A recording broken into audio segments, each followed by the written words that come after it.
Hello, and welcome to Introducing Me. I'm your host, Sarah. I started this podcast to get to know other people and lifestyles while discovering more about myself.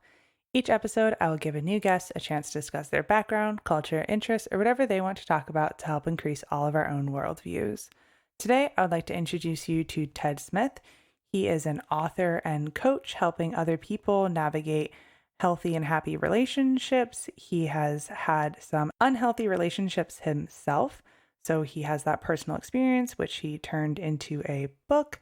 And I'm excited to hear, the stories that he shared, the experiences and journeys that he is currently on to get to a better place than where he was. So, of course, there could be some heavy topics as he goes into some of his personal background. So, Ted, why don't you say hello and tell us a little bit about yourself? Hi, everyone. Hi, Sarah. Thanks for having me. Um, I've had quite the journey the last couple years. Things have really transformed for me. I did experience an abusive relationship with a narcissistic ex-partner for 15 years, and I have a story to share, and have a book to explain it, and I'm here to share it as well. Um, but really, my go-to message is the importance of a healthy relationship with ourselves, so that we can then have healthy, happy relationships with other people as well. So, can you talk a little bit about this relationship that you had and kind of how you started to realize that it wasn't healthy? Yeah, absolutely. We were together for 15 years. I was 17, he was 22 when we got together, and um, I really didn't realize how unhealthy it was until the very end. I knew for a long time that I was unhappy, but I couldn't pinpoint why. And for the longest time, I didn't realize the extent of the abuse and the addiction and the codependency until the very end, with an experience that really woke me up. Um, so I'm happy to share, anything about the day-to-day life in those 15 years. We can also talk about the experience that allowed me to wake up, um, and the understanding that followed. And was this your first ever serious relationship? I dated a girl for 4 years in high school. We had a good relationship, but I am gay, so there was one critical component missing from that relationship. We actually didn't break up for that reason. We kind of took a journey together on that, and I had thought that maybe I was bisexual, because I did enjoy being with her and I was attracted to her. I just wasn't attracted to other women for other girls or women for whatever reason. We broke up just because it felt like a natural stopping point for us. Um, but that was as a teenager. So to answer your question, my ex-husband and I got together when I was 17. I ended it when I was 32. So for 15 years, that was the only adult relationship I had ever experienced. And have you experienced any relationships since? I have, yeah. So, again, we've been apart for about 2 years now. Last year, I experienced a 10-month relationship with a different man. That was my first experience with a healthy relationship. It was a really great experience to be with someone who was patient and loving and kind and supportive and funny and fun to be around. All these things that I didn't experience for 15 years. We ended things because there were things that just weren't sitting right with me toward the end, but it was the reasons I ended that relationship were very, very different from why I ended the marriage. Um, and then, since then I've been just kind of dating, and I feel like a gayby because I'm new to the gay world, basically. Being out in the dating world and kind of having fun for the first time, experiencing what a lot of people experience in their teenage years and 20s that I never really got to because I was in a serious relationship for so long. Right. So, what was the unfortunate day to day life for you, like when you were in your marriage? Yeah. We were together for 15 years, married for the last 3 of those, and oh, where to start? So, it involved emotional abuse, addiction, and codependency. He was a severe alcoholic, and um, for the last 10 years of our relationship, he had significant health issues, which we learned later all stemmed back to his alcohol use. I had thought for many years that maybe there was some underlying cause of what caused all his symptoms, but really it could all be tied back to alcohol. And on top of that kind of physical health component, he was emotionally abusive as well. So a lot of days would involve fighting and explosions and things like that. But I think really what caused even more, so I'm recovering from complex PTSD, and the reason it's complex is because it wasn't one isolated incident that occurred. It was evolving over time and every day, and there would be days that were fine, um, but the next day wouldn't be. Or even sometimes hour to hour, things were different. I never really knew what to expect from him in any given moment. And that like constant hypervigilance of having to guess like what version of him I was going to get from one moment to the next really did a number on me. It's been a journey to kind of recover from that anxiety. I still, for a while there, I've been away from him for 2 years, but like anytime I would see a type of vehicle that he used to drive, I'd get this like sinking feeling in my stomach. When I would come home, return to my house, I would have this sinking feeling thinking he'd be waiting for me in the driveway. Um, all these things, and I had nightmares for a good while after ending things that just felt so real. Um, they were in the sense that like in the dream, I knew in my mind that we had broken up, but the scenario in front of me in the dream was that we were back together, and I'm like, oh god, I got to get back out of this. How did this happen? um, so all sorts of different things related to that. We did fight a decent amount for the first 5 years. I didn't really stand up to him. I just kind of took the abuse and was constantly apologizing to him for things that I may or may not have been guilty of. And then for some reason, I started to stand up to him, and that's when things got more explosive, more chaotic between us. It really didn't matter if, my side of the story was the very, very clear right answer about something. That doesn't matter when you're dealing with somebody who's a narcissist or a sociopath or a psychopath. There's there's not really a concept of compromise in those situations.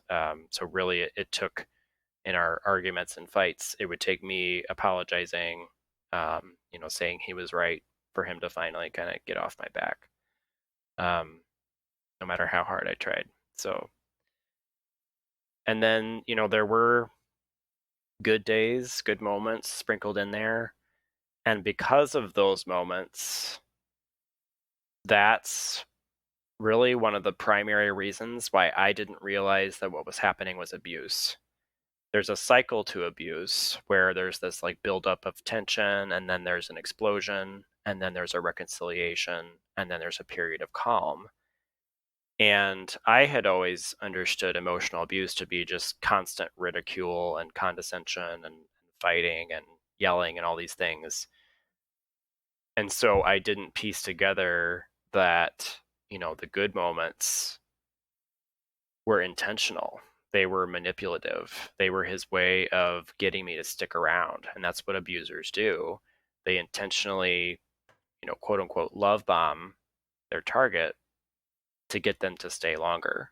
People, I think, don't understand why people stay in abusive relationships for so long. And that's one of the big reasons is this clinging on to those good times and expecting they'll continue, and they never do. um, and it just kind of clouds your judgment. Like I said, I knew I wasn't happy, but I had kind of resigned myself that this was going to be my life forever. So, what was that moment that helped you wake up? So his alcoholism, um, got worse and worse over the years. And he had issues with seizures. So about 5 years into our relationship, he had his first grand mal seizure. It was after a night of heavy drinking. So they got him on seizure medication, which moderated things. But over the course of the last decade of our relationship, I noticed that the more he drank, the worse his symptoms got. And his symptoms could range from there's a whole list of things that I put in my book that's like, it's 4 lines long because it was so many things: dizziness, weakness, confusion, trouble sleeping, headaches, body pain, all these things. And for 10 years, there would be any combination of those that would happen on a day-to-day basis. But they all kind of came to head 3 months before I left him. His alcoholism had gotten so bad that his body couldn't go 8 hours without it. It was so dependent. His body went into shock, and he had 3 grand mal seizures in one night. I called 911, and paramedics came and took him to the hospital. He was admitted to the ICU for a week, going through alcohol withdrawal. They use different medications and things to successfully and clinically withdraw him from alcohol and Xanax, which he was also taking. They told me that if I hadn't called 911 that night, he probably would have died. Like, on the spectrum of alcoholism, really his next step was death. There wasn't really anything beyond that, and the seizures were his body's way of crying out for help. And the different clinical protocols and medicinal frequency and things like that, if they hadn't done that in a certain way, he could have died in the hospital. So it's a very very careful process that they have to follow. That week in the ICU is not something I would wish on anyone. Watching someone's body go through alcohol withdrawal is something that you see in movies and TV, but you never really think is something that's possible for you to witness yourself. He went through hallucinations. The level of anger was something unlike I had ever seen, and that's really saying something. I felt at times that there was like a demon trapped inside him. It was horrific. But the extremeness of that experience allowed me to finally wake up and realize I can't do this anymore. I need help. I hadn't decided to leave him at this point because I still believed things could get better. But I did at least start to seek help for myself. So I started to go to therapy and Al-Anon, which is the equivalent of Alcoholics Anonymous, but it's for the family members and friends of alcoholics. And those two things honestly saved my life. Without them, I'm certain I would have slipped back into the old patterns of believing things would change, but not actually doing anything to change things. And it just allowed, that kind of holy crap moment allowed me to kind of step back and realize with a new perspective what the heck I had been doing for 15 years. It was about a month after that I discovered what narcissism was. I didn't understand what it was until then. I thought a narcissist was someone who was just self-absorbed. And I'm like, oh yeah, that's my ex-husband. Like, yeah, sure. I did not realize the extent of the emotional abuse and manipulation that comes with being with a narcissist. And I read this blog post written by a woman who was married to a narcissist, and I'm like, oh my God, I'm reading about my life. And she shared at the end of that that she hosts she's an admin for a Facebook support group for people who live with narcissist emotional abuse. So I joined that, and post after post after post, I'm like, I had no idea there were other people going through the same thing that I was, and that there was a name for what I was experiencing. Um, so there was a lot of waking up that happened in 3 months' time. And it's so, it's things have changed for me very rapidly in the last 2 years. And it's so interesting to compare it to 15 years when I basically didn't grow at all. I was very stagnant. It was pretty much the same thing day in, day out. Um, and now things are just very different. And so, how were you able to get out? With the help of my therapist and that support group, I learned the safest way to leave a narcissist was to leave and cut off all contact. Um, there was a point about a month and a half. So, following the stint in the ICU, um, they had strongly recommended that he spend a month in inpatient rehab. He agreed to it for a week and decided it wasn't for him and came home. And because of that, because he wasn't able to fully mentally detox from the alcohol, um, his mind still associated alcohol with the solution to all his problems. And he would view me as the barrier between what he needed and him. So you can imagine how volatile that time period was. Again, and that's saying something compared to the 15 years leading up to that. About a month and a half, after he got back home, his drinking had escalated to a point that he started drinking a couple weeks after being back from the hospital, and I could see where things were headed. And it got to the point where I was uncomfortable. I packed a bag and I told him, I said, I'm going to stay somewhere else temporarily. I need some time to think. And in that conversation, he threatened suicide if I were to leave. And I believed him. So I agreed to stay with the stipulation that he return to seeking help. So he agreed to that. I very quickly realized that both of those things, both the suicide threat and the promise to get help, were both lies. They were both forms of manipulation to get me to stay. And so, with the help of my therapist and that support group, that's when I learned and decided that I would need to cut off all contact and just leave him. Um, so the way I went about that was to get all my ducks in a row. So opening my own bank account and making a list of things that I wanted to take with me and things like that. I only told one friend that I was going to stay with about my plan because I didn't want anyone to let on, even unintentionally, to him what the plan was. I just couldn't risk that.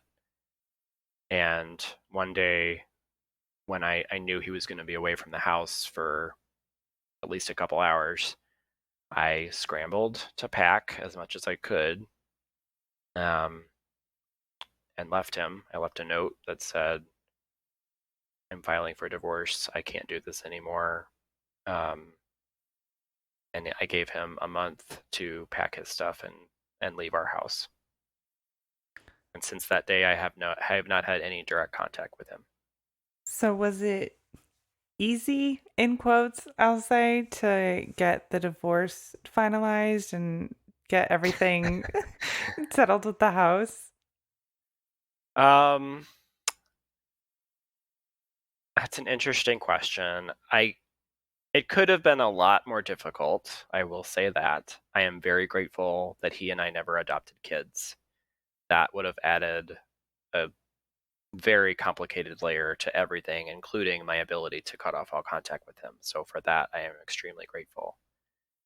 The divorce process took about 7 months, which, as I've shared that with other people, they're like, oh, that's not that long. It felt very long, though. And what was frustrating is that if he had cooperated better, it really could have been finalized in 2 or 3 months. But it was dragged out by both him and his lawyer for various reasons, none of which were all that surprising because it really was just kind of the same behavior that I would see him be and do during our relationship. I'm very fortunate, though, that I was always the primary breadwinner in our relationship, so finances weren't an issue. I know that is a major challenge, and honestly, sometimes for abused people, it's the one reason why they stay is because they don't believe they can afford to live on their own. So in that respect, I'm fortunate that I was able to afford that expensive divorce. And honestly, some of the best money I've ever spent. So no regrets there. Right. So, why did you decide to write a book about your experience?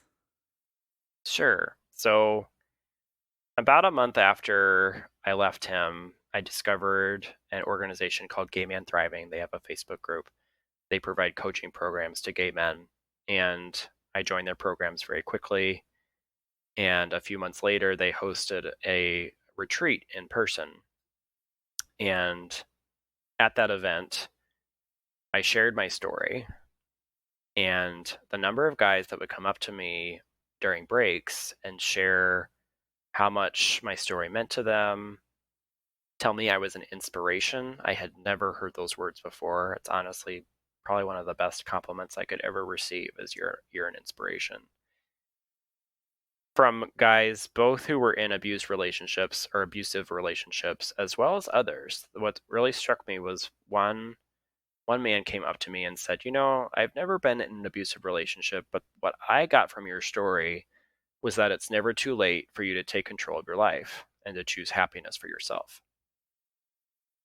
And I was like, oh, so my story can be impactful not only to people in similar situations, but it goes beyond that as well.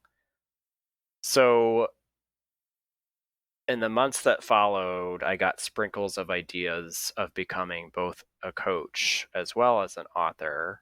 The the book idea actually came from a session with a psychic.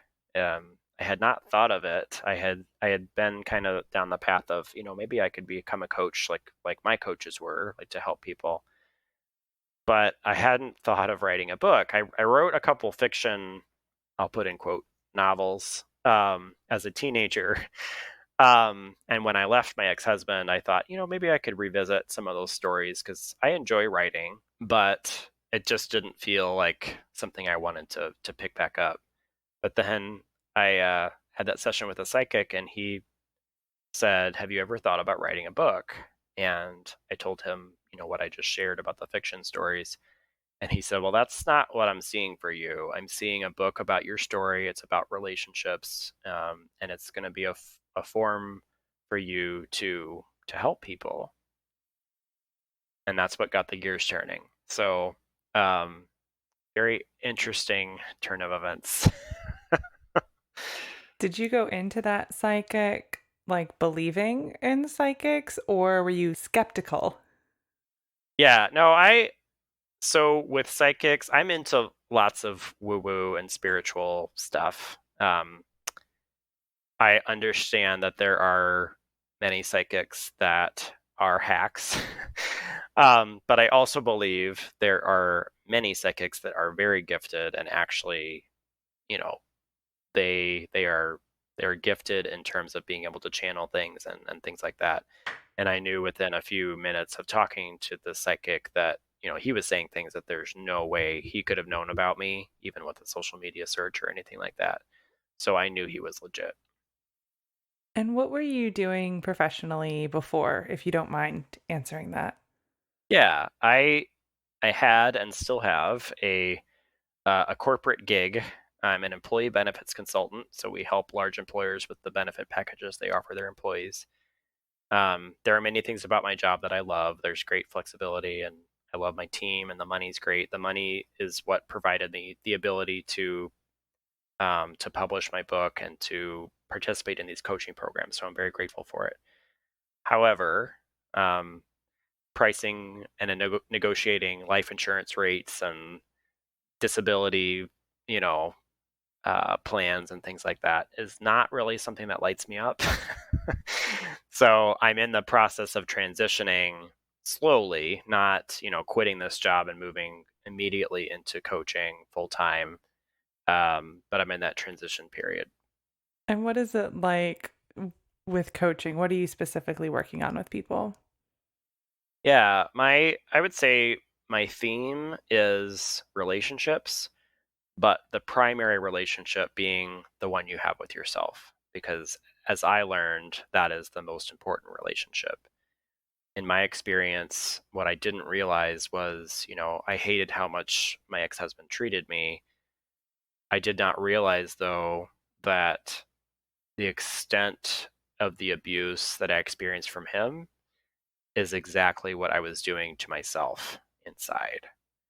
I was allowing him to treat me that way because I was doing the same thing to myself. So it's been really important to me to learn how to love myself and be kind to myself and be patient with myself, an ongoing journey for me.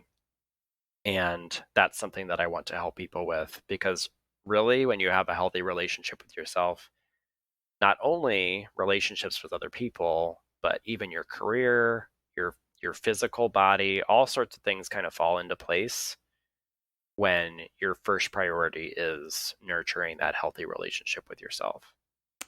And when you talk about having a relationship with yourself, I would guess that a lot of people don't think about that and don't necessarily know what they should be doing to, you know, be working on a journey of self love. So, what's the best way for someone to start realizing that, hey, maybe their relationship with themselves isn't great?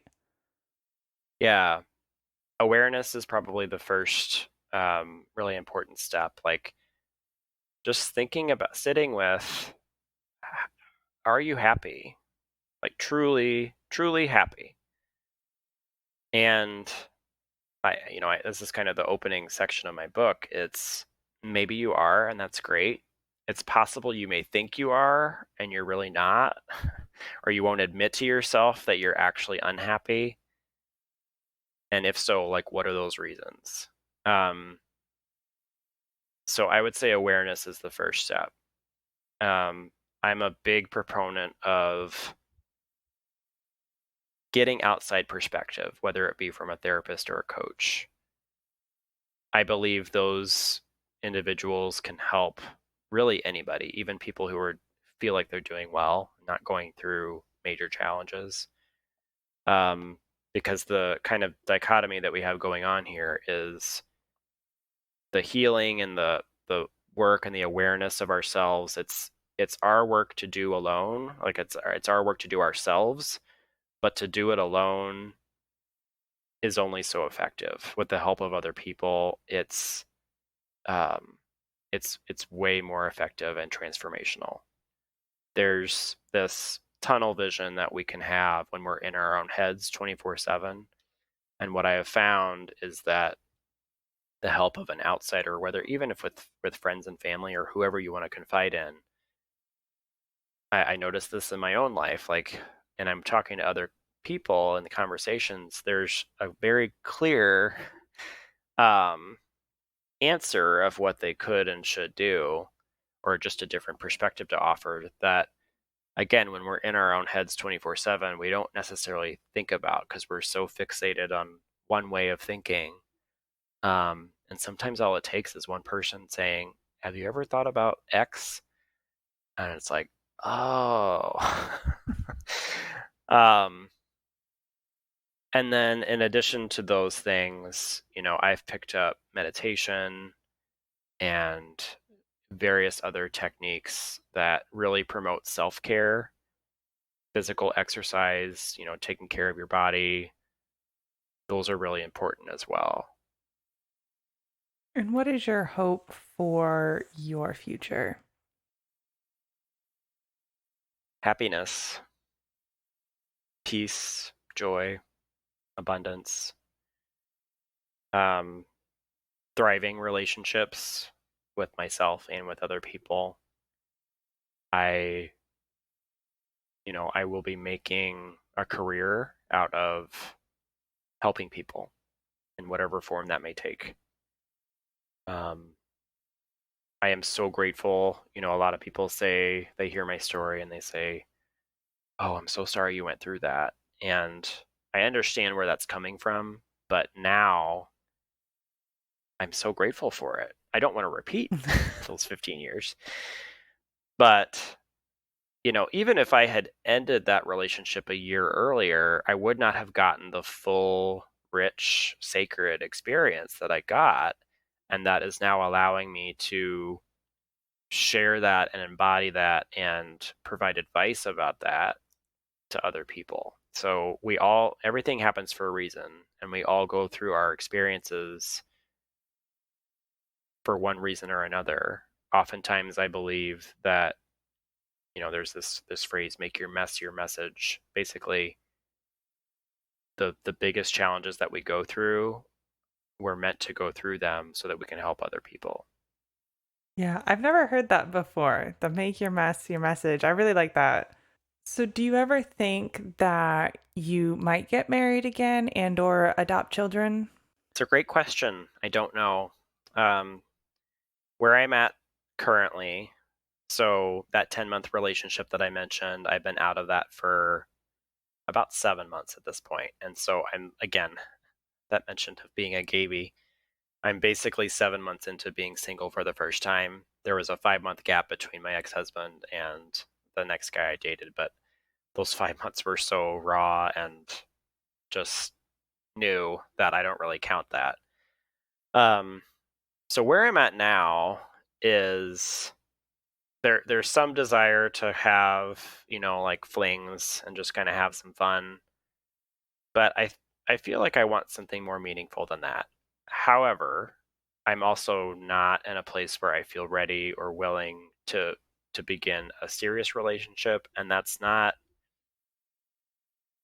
a oh, marriage doesn't work or relationships don't work. I'm anti, I'm going to be single forever by choice. It's none of that. It's taking my own advice of cultivating a healthy relationship with myself. I hadn't lived alone until 2 years ago, so I lived 32 years with someone else. I went from my parents' house to the college dorm to living with my ex-husband.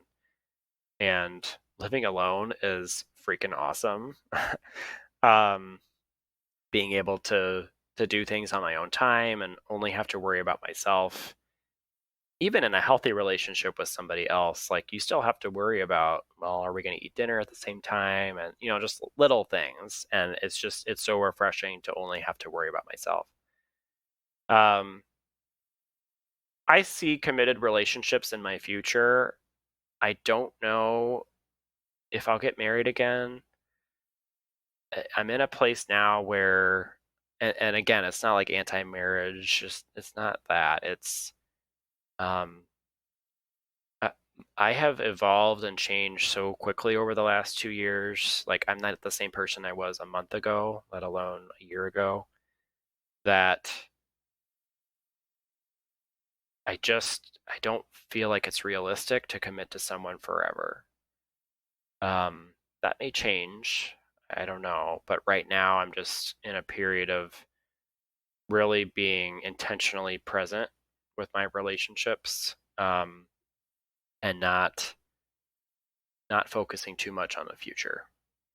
Yeah, and I think you can hear that in the way you speak about it and kind of not knowing, but being with yourself and figuring out things going forward. So, what is it like? You've used the word gayby, so fresh into the gay scene. Have you had any issues or has things been going well for the short time it's been? Yeah, for the last 7 months, I've had some experiences. I've been on Tinder, and I made one really good friend that I met on Tinder, so that has been really cool. I did have one doozy of an experience with a guy who, when we first met, I like almost instantly fell in love. Like it was a love drug sort of thing. And it was when I had just downloaded Tinder. And so, um, I'm like a week into this and I'm like, oh my God, this whole thing that I set for myself of dating for a while and dating multiple people and taking things slow, like I don't know if that's right. Like I think this guy's the one. And then within a couple of weeks, I realized um, he was very much not the one. I started seeing signs that reminded me of my ex-husband, um, and, listening to my body and my gut just being like, "Nope, this is not okay." And so, I very quickly ended that, and there was some minor stalking and stuff that ensued following that, and so, like, just clear evidence that I made the right decision. So that was an experience.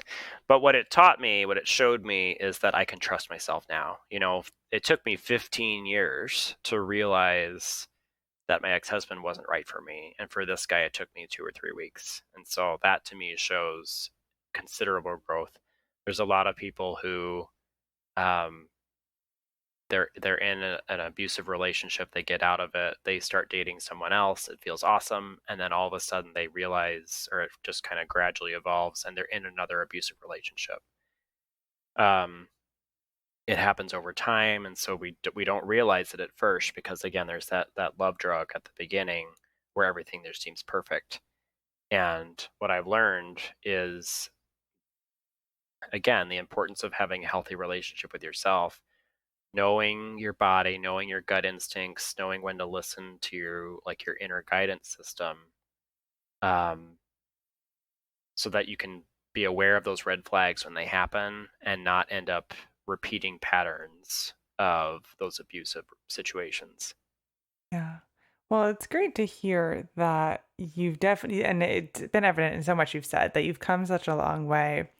Now, completely off topic, and it hasn't been mentioned since we've been recording, but I would like to hear about your cats. I'm happy to talk about my cats. I have two boys, Peachy and Joey. They are 15 years old. I got them when they were 3 months old. So they have been with me for a very long time.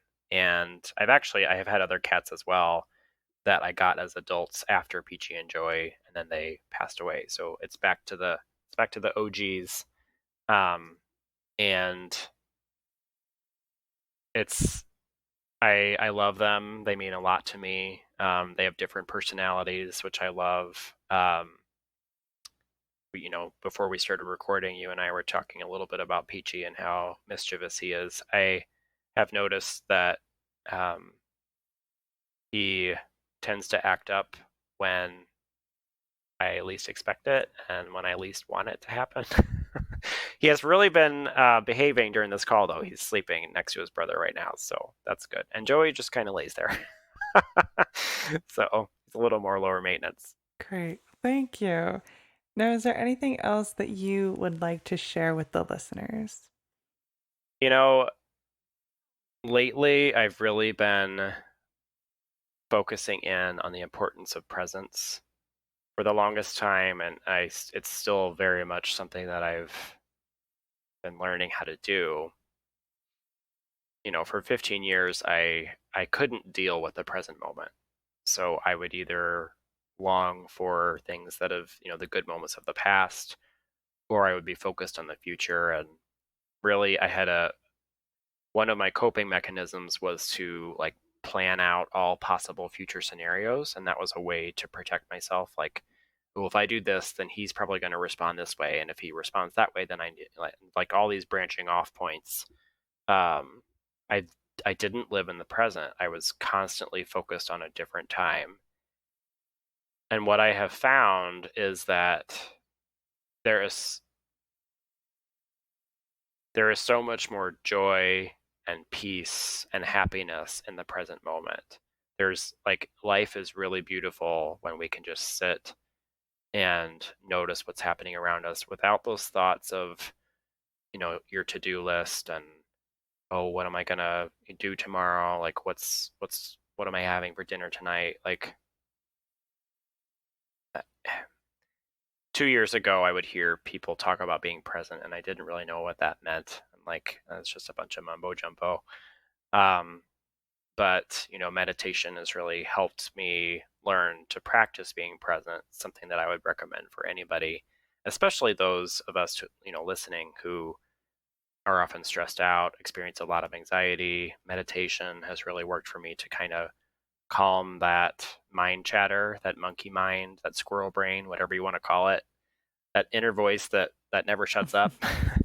um, it really works. It takes practice. I wouldn't expect changes in one session, but if you do it regularly, it's really helpful.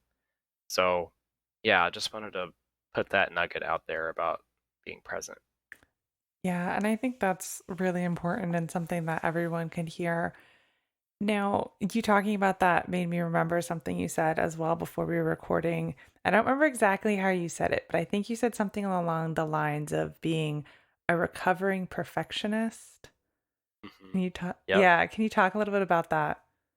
sure. Yeah, I've been doing some intensive group therapy experiences, and one of the things that came up recently was how, as a kid, I um, developed a perfectionism as a way to get attention and a way to be loved. Um, and that carried through adulthood. I'm still, like I said, recovering from that. I was a straight A student and did all the things you're supposed to do in school. I was always very well behaved and all these things. And that, in a lot of ways, can be good. But at the same time,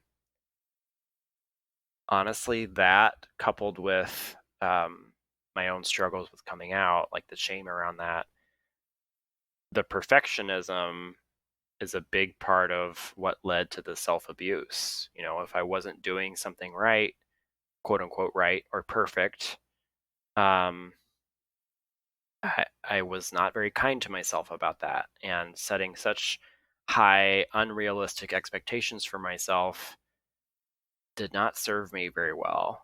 It served me for the time because now I'm able to speak about it. But it was unnecessary abuse and just really, really painful thoughts toward myself that I now want to change to be kinder, more patient, more respectful. Unless, it's very rare that we expect perfection from other people. We realize that other humans are imperfect and that's okay. So just like anything else, like, my suggestion would be that we apply that same logic to ourselves. I often held myself to a higher standard than other people, um, and still do to some degree. I'm working on that. Um, but there's a lot of undue angst and stress that comes with that, and just learning to embrace imperfection, and that imperfection is perfect in its own way. Yeah. Now, before we wrap things up, would you be willing to share a little bit about your coming out story since, you got into a Yeah, serious relationship at 17? So, what was that like? yeah. So I grew up in a small town in Illinois, and this was like early 2000s. So a time that was, I would say, considerably less accepting than the world we live in today. Um, I I lived in a very sheltered environment at home for a while. I didn't even know gayness was a thing. Um, it wasn't until the bullies on the school bus, taunted me for being gay that I even learned that what gayness was. Um, and then as I like hit puberty, I started having, thoughts. But then I met that girl and I was very confused because, I really enjoyed being with her and I was attracted to her and all these things. We were together 4 years, and about 1 year into our relationship, um, I told her I might be gay, and she was the first person I ever came out to, and I think I was expecting understanding and compassion, and I don't really know what I was expecting because, understandably, when the guy who she'd been with for a year and we were, teenagers in puppy love, and we were talking about being together forever, all these things, but when the guy she's dating tells her this, she did not react well. And so it was something we navigated together for a few years. And like I said at the beginning, concluded that I was bisexual, because I enjoyed being with her. Um, and then she and I ended things. 3 months after that, I met my ex-husband. And shortly after that, my mom picked up on there's something going on with this guy, isn't there? And she approached me about it on Thanksgiving Day. Tends to be, for whatever reason, Thanksgiving Day tends to be a big coming out day for a lot of LGBTQ plus individuals, I've learned. My parents were very supportive. My mom ended up being the one to tell most of my family for me. So like I didn't even have to go through that, coming out experience. There were varying degrees of acceptance among friends and family, but all in all, I had one of the probably easiest, smoothest experiences as far as coming out. That was not part of my struggle, my challenge, my journey. There was something else waiting for me shortly after that. So, Yeah. Now, at the end with all of my guests, I ask a random question that doesn't have to do with anything we've talked about. It's just something a little bit different. So my question for you is, if you had $1 million, what would you do with it? oh, I love that question. Um, Only a million? um, the two biggest things that I desire money for, um, in addition to giving back in different ways, is I would love to have multiple homes across the U.S. I love to travel, so I would love to travel the world with as much of the remaining $1 million as possible. So multiple homes and travel is what I use it for.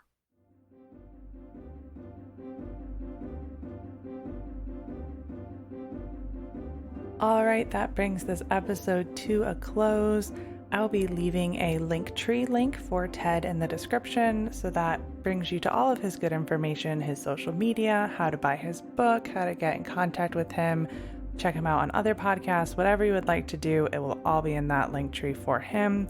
And of course, if you would like to connect with the podcast here, our website is also in the description as usual, which will bring you to all of our social media, Instagram, Facebook, LinkedIn. And if you would like to support the podcast, the Patreon link there as well.